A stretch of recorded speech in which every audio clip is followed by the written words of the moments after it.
Have you ever woken up and just felt off? Not really sick, but not completely fine either. Maybe your head hurts a little, or you have a slight sore throat. But when you talk to someone in English, all you can think to say is, "I'm sick." The problem is, the word sick often sounds more serious than you mean. It can sound like you need to go to the hospital.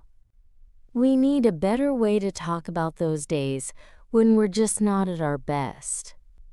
Have you ever wanted to express that you're not feeling 100% without saying you're actually sick? Chapter 1. The perfect phrase for feeling off. Native English speakers have a perfect phrase for this situation.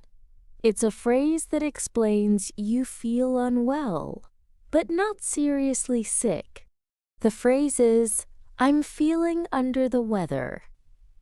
This phrase is a natural and very common way to say your condition is not good. It can mean you have a slight cold, you feel a little tired, or you just don't feel quite right. This expression comes from the days of sailing. When a sailor was seasick from a storm, they would go below deck, where they were under the weather. It described a person who wasn't seriously ill, but felt unwell because of the bad conditions. It's the perfect way to talk about a minor sickness or a low-energy day. Chapter 2. How to use this phrase. Learning this phrase is one thing, but using it is another. Let's practice with some examples. Imagine someone asks you to come to a meeting, but you're not feeling well.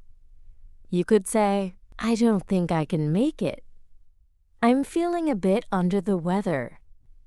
Or maybe a friend notices you look tired and asks, "Are you okay?"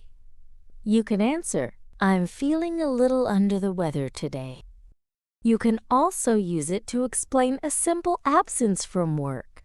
You can call and say, "I'm calling in to say I'm feeling under the weather today."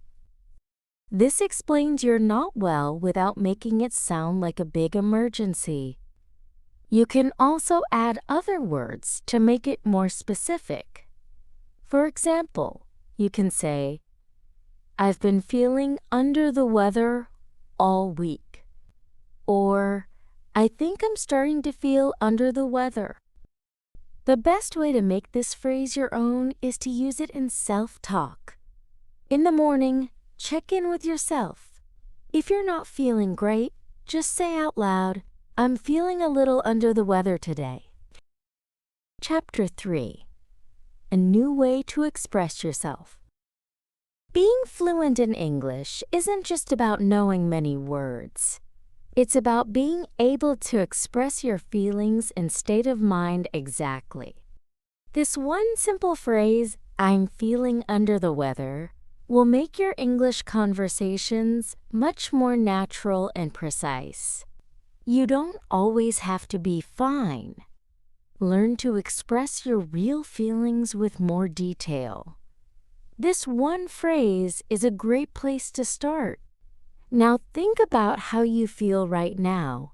If you're not 100%, can you use this phrase to describe it?